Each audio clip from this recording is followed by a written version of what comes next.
Hello everyone, it's Carrie, and this is part 2 of a 2-part series where I was making my version of Sally from Nightmare Before Christmas. She's a part of my line of Tattered fairies, and like I said in my previous video, as I was making my fairy line, I was working with the strips of fabric I used to make the skirts, and noticed that in my stash I still had some leftover fabric from a Sally doll that I had done previously. So that gave me the idea to make one of my Tattered fairies into a Sally inspired doll. So she has some of the characteristics of Sally, but done in my style. So in this video I'll be completing her hair, painting her shoes, and showing the little bits of her dress while I put it all together.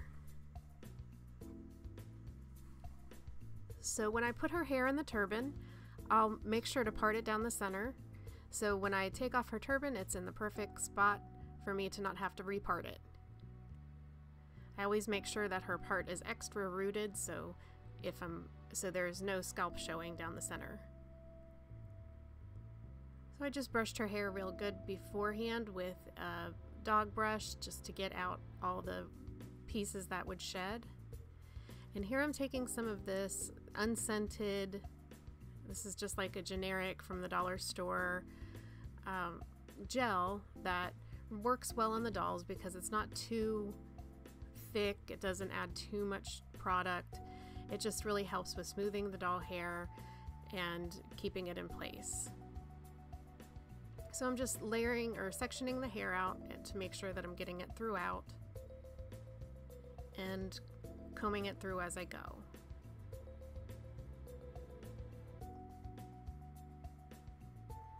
You may notice that Sally doesn't have her eyelashes on, and that's because I usually try to avoid adding the gloss to the eyes and eyelashes so that if some gel gets on the face I can easily clean it off without having to redo the gloss eyes and eyelashes.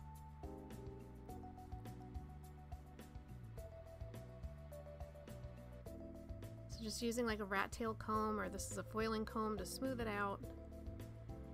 And all I did for the ponytail was I wrapped it in a ponytail, and then on the last little wrap around I just didn't pull it all the way through. And then it gives her a cute little messy side bun.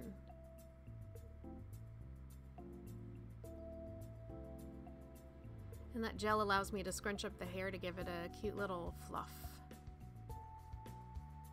So here's her dress. It has just lots of little bits of pieces of fabric and laces and different little beads and buttons, and just no real pattern to it. It's just kind of all over the place, but that gives it its whimsy, I think. Put some little bells on the end, or a little bell on the end of one of the wings. In some of my previous videos I show how I make the wings, and I'm showing in another video how to construct the dress in a later video, so you can check that out later. Here I'm just going through and showing you all the little bits and pieces. There's many layers, so as it moves around you'll see different things that you haven't before. So going through all of my shoes to find the perfect pair of shoes for her, and I found these, I think it was Madeline Hatter shoes, pretty sure. And I really liked the white. It's more of a creamy ivory white, and it just went well with the costume. And so I decided just to leave the white and remove the design, the gold design, with some acetone. Using a Q-tip to remove that.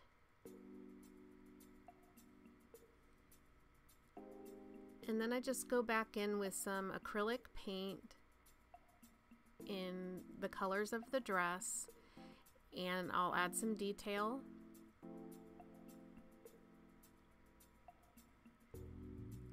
And then I decided to paint the bottom pieces, the heel and sole, in a black. So these are just regular like acrylic craft paints. And I'll do a couple of layers. Once I do the couple of layers, then I'll use either Mr. Super Clear or really just any clear acrylic top coat or sealant. Does a good job sealing these. think I went back with matte varnish by Liquitex and painted on because I wanted to keep them a matte. So I painted that on at the end.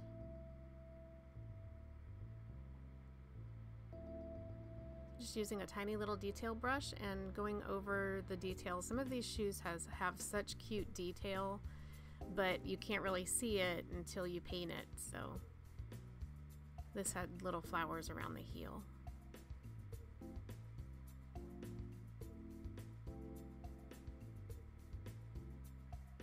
And I used the black I use is a chalkboard paint. It's really good for customizing because it's almost like a primer in itself. So I highly recommend that for customizing things that you need to turn black. It doesn't chip like other paint may. And here's her final look, putting on her little dress. So I hope you enjoyed this video. If you haven't seen the first part, I'll link it in the description box below, or you could just check out my list of videos. It should be one of the most recent. Also subscribe if you haven't already and hit the bell so you can be notified of future videos. If you're a supporter over on Patreon, the full-length version of this video is available for you now. And at the time I'm making this video, unfortunately this doll has sold, but there are a couple fairies remaining.